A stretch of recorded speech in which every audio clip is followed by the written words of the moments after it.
नमस्कार, मैं हूं शाश्वत और आप देख रहे हैं डेमोक्रेसी फॉर इंडियन।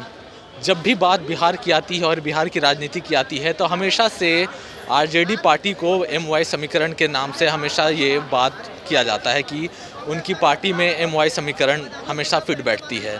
लेकिन अभी के जो परिदृश्य है, जनसुराज जब पार्टी अब लॉन्च होने वाली है 2 तारीख को, 2 अक्टूबर को होने वाली है, तो क्या लगता है कि हमारे देश के जो मुसलमान हैं, क्या वो एमवाई समीकरण को छोड़ करके जनसुराज में यानी प्रशांत किशोर को वोट देंगे या नहीं? इसको लेकर के हम अभी हैं पटना जंक्शन पे और पूछेंगे अब जनता से इस मुद्दे पे। एमवाई समीकरण आरजेडी के नाम से जानी जाती है कि एमवाई समीकरण जो बैठता है आरजेडी पे, क्या लगता है कि मुसलमान एमवाई समीकरण छोड़ करके जनसुराज यानी प्रशांत किशोर की पार्टी को वोट देगी?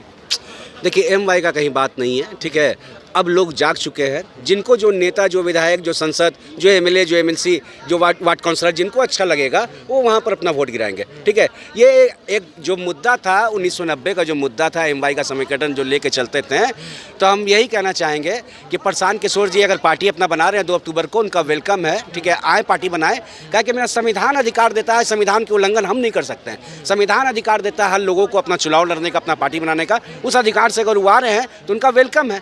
लेकिन उनके कितने विधायक आएंगे, विधायक आने के बाद उस जगह पर कितना वो अपना वस्त्र बना सकते हैं, कितना क्षेत्र में जगह बना सकते हैं, कितने अपने क्षेत्र के लिए काम कर सकते हैं, ये आने वाले समय देखेंगे। अरे वो राजनीति में 2 अक्टूबर को पैदा होंगे, वो अपना पार्टी बना के 2 अक्टूबर को प्रशांत किशोर पांडे जी वो पैदा होंगे और उसके बाद उनको बहुत लंबा संघर्ष करना पड़ेगा। जो ख्वाब देख रहे हैं बिहार को बदलने का, हम उनके समर्थक में हैं कि बिहार बदलना भी चाहिए। क्या कि बिहार में आए दिन जो बिहारियों को टारगेट करके जो मारा जा रहा है, पीटा जा रहा है, वो चीज़ खत्म होना चाहिए। अब बताना चाहिए कि बिहारी में वो ताकत है कि ज़मीन चीर के अनाज पैदा करता है, ठीक है। अगर तुमको चीरने जब लगे तो सोच लो तुम्हारा वजूद नहीं रहेगा।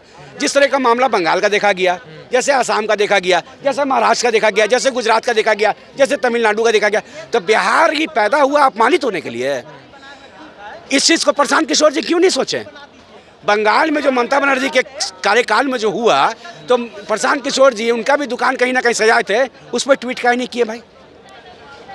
उस पर भी ट्वीट करना चाहिए था, ममता जी से बात करना चाहिए था। तो ममता बनर्जी दीदी जी से बात कौन कर रहा है? बेड पे पड़ा हुआ व्यक्ति जो अभी हाल फिलहाल दिल्ली से चेकअप करा के आया है, उसका नाम है सुप्रीमो लालू प्रसाद यादव, वो ममता जी से बात कर रहे हैं। अरे वो नेता है, ना शासन में ना विपक्ष में, कुछ में नहीं है, वो एक आम आदमी की तरह है वो, ठीक है। बात करना चाहिए था नीतीश कुमार जी को, बात करना चाहिए था सम्राट चौधरी जी को, बात करना चाहिए था विजय सिन्हा जी को, बात करना चाहिए था प्रशांत किशोर पांडे जी को। क्यों नहीं बात किए भैया आप? क्या बिहारी के प्रति कोई आपके दिल में रहम नहीं है? कोई जगह नहीं है? सिर्फ बिहारी आया वोट देने के लिए, आपके लिए दरी बिछाने के लिए, झंडा उठाने के लिए, आपका पार्टी का नारा लगाने के लिए सिर्फ इसलिए पैदा हुआ बिहारी? अब यही समझ के चले हैं आप। मान के चलिए जब से 6 मुख्यमंत्री का कार्यकाल हमने देखा बिहार में, जगन्नाथ मिश्रा जी हो गए, लालू प्रसाद यादव हो गए, श्रीमती राबड़ी देवी हो गई, जीताराम मांझी हो गए, और 2005 से हमारे सुशासन बाबू का नाम जो बताते हैं लोग कि नीतीश कुमार जी, इन्हों का कार्यकाल देखा। हम बता दें कि बिहारियों के प्लान के बारे में कितना इन्होंने सोचा। जो ट्रेनों में, बसों में और ट्रकों में भर भर के लोग जाते हैं बाहर में कमाने के लिए, अपने रोजगार के लिए, अपने परिवार के लिए, उनके बारे में कितना सोचे ये नेता लोग। प्रशांत किशोर कहे हैं कि अगर उनकी सरकार आएगी तो पलायन रोक देंगे। अरे इतना आसान नहीं है। अरे चमड़े का जबान भगवान दिया, कुछ भी बोल दीजिए, इतना आसान नहीं है प्लान रोकना। 14 से 15 करोड़ की आबादी बिहार में, कहाँ कहाँ इंडस्ट्री या फैक्ट्री बैठाइएगा भैया आप? कहाँ कहाँ रोजगार दीजिएगा आप? इतना आसान नहीं है प्लान रोकना। लेकिन हाँ, उसके साथ साथ जिस तरह से अभी आप लोग को मामला ये भी उठाना चाहिए कि हर साल का जो टारगेट रहता है बिहार को बाढ़ से क्षति पहुँचाने का, उस पर भी सवाल करना चाहिए।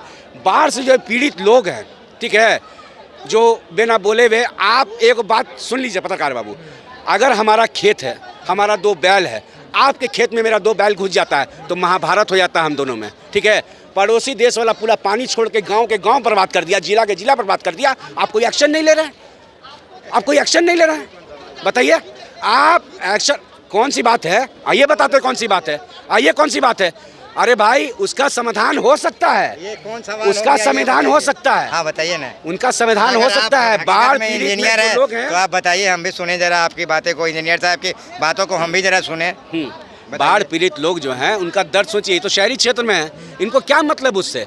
इनको कोई मतलब नहीं है। जाके देखिए जिनका घर टूटा है, जो लोग बर्बाद हुए हैं, जो महिला हैं, जो बच्चे हैं, जिनके पास पहनने के लिए कपड़े नहीं है, महिला के पास खाने के लिए सामान नहीं है, उनसे जाके पूछे कि बाढ़ का हालत दर्द क्या होता है। अच्छा, हमारा मुद्दा प्रशांत किशोर को लेकर था कि मुसलमान मेरी बातों का जवाब नहीं दिए अच्छा, ना। ठीक है। पानी की रोकने के लिए वहाँ फाटक लगा हुआ, 5 लाख कुछ हज़ार से पानी छोड़ा जा रहा था। तब बताइए कि वहाँ जब पानी ओवर हो रहा था तब नहीं छोड़ा जा रहा था। इनसे जरा पूछिए कि कैसे रोक ले। फाटक बना हुआ नहीं है वहाँ, क्या नाम है, या वाल्मीकि नगर में पानी रोकने के लिए नहीं बना हुआ है गेट। पूछिए जरा इनसे। इसका दिशा चेंज किया जाए, उसका समाधान किया जाए, उसका सोच किया जाए।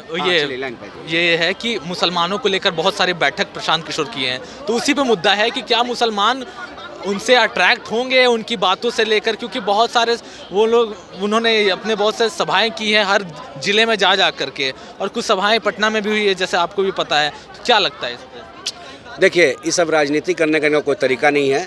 और जहाँ तक बात है मुसलमानों की कि मुसलमान को अपनी तरफ एक्टिव कर लेंगे या अपनी तरफ झुका लेंगे, तो मैं साफ कर देना चाहता हूँ प्रशांत किशोर पांडे जी कि मुसलमान जात जो है ना, किसी के आगे झुकने वाला नहीं है। वो अल्लाह के सिवा किसी के आगे नहीं झुकता है, ठीक है, सिर्फ अल्लाह के आगे झुकता है। और कहने का मतलब है कि मुसलमान का MY का संगठन बोलते हैं, वैसा कुछ नहीं है बिहार में, ठीक है। अब अपना मर्जी, अब जाग गया है बिहार। अब जिसको जहाँ वोट होगा, अगर मैं जात का मुसलमान हूँ, अगर मेरा कोई MLA अगर ब्राह्मण जात का है, अगर वो जात का, अगर वो बढ़िया काम मेरे स्वास्थ्य के लिए, शिक्षा के लिए, रोजगार के लिए कर रहा है, हम उसको वोट देंगे, हम ना कि मुसलमान को वोट देंगे। जैसे वो बदलाव की बात करते हैं, तो क्या लगता है इस बात से मुसलमान, कुछ तो पढ़े लिखे मुसलमान जो है अट्रैक्ट तो होंगे ही ना? अरे भाई, बदलाव का क्या बात करेंगे प्रशांत किशोर जी?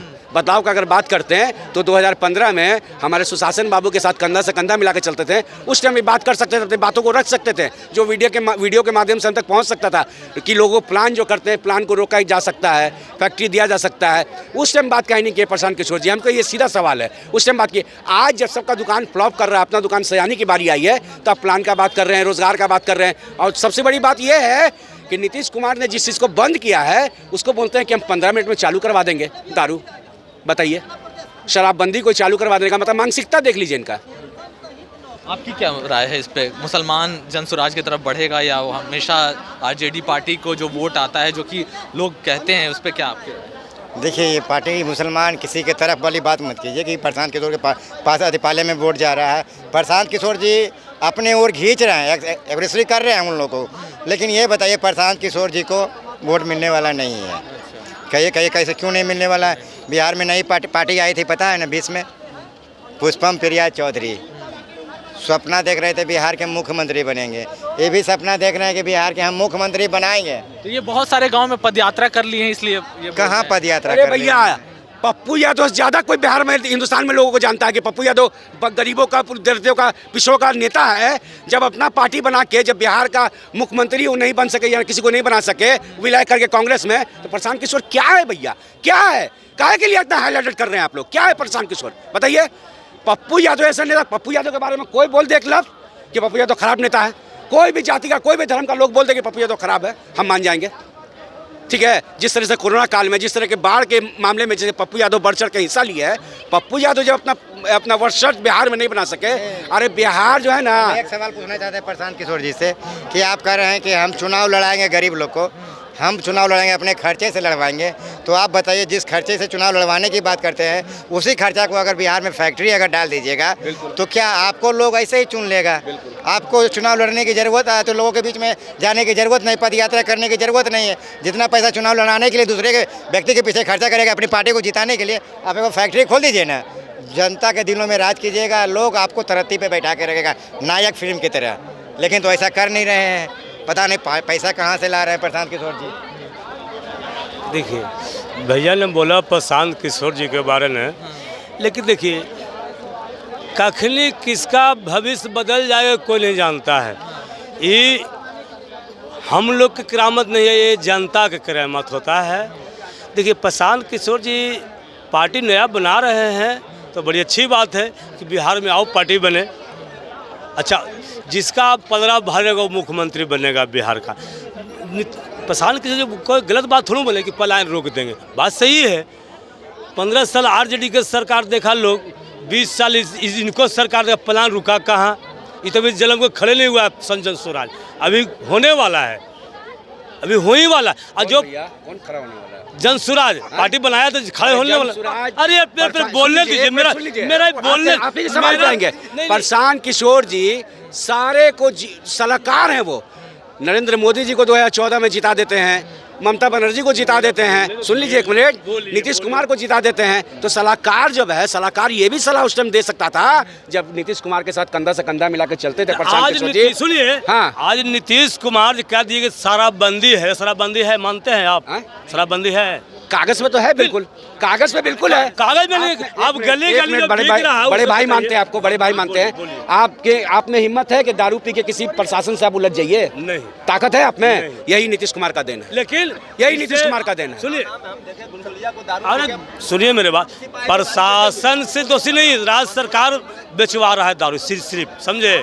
आओ गांजा, अफीम, चरस, गांजा, अरे कैसे को बिक रहा, चल लो, अरे यार बिक रहा, बनाइए ना जी, उसका वैसा प्रधान बनाइए कि जो एक बार बेचेगा उसको 10 साल की सजा होगी, डरे कोई नहीं बेचेगा। आप तो बेचवा रहे शरण में, आपके पास बड़ा कारोबारी का माल आ रहा है, बड़ा रकम आ रहा है कहाँ? बंद है कहाँ? हर जगह मिल रहा है मेरे भाई। अरे इससे बढ़िया है, मैं कहना चाहता हूँ नीतीश कुमार जी से कि दारू छूटम छूट चालू करवा दीजिए। आप खड़े, अब हर गांव में, हर पंचायत में दारू का भट्टी खुलवाए थे, फिर बंद क्यों करवाए? क्यों बंद करवाए? तो आप तो युवा का आपने मार दिए, पढ़ाई शिक्षा पहले से मरण कर दिए, दारू बेचवा। ये थे हमारे साथ बिहार की जनता जो प्रशांत किशोर और मुद्दे पे अपनी बात रख रहे थे। अगर आपको हमारे खबर पसंद आया तो हमारे चैनल को सब्सक्राइब करें। धन्यवाद।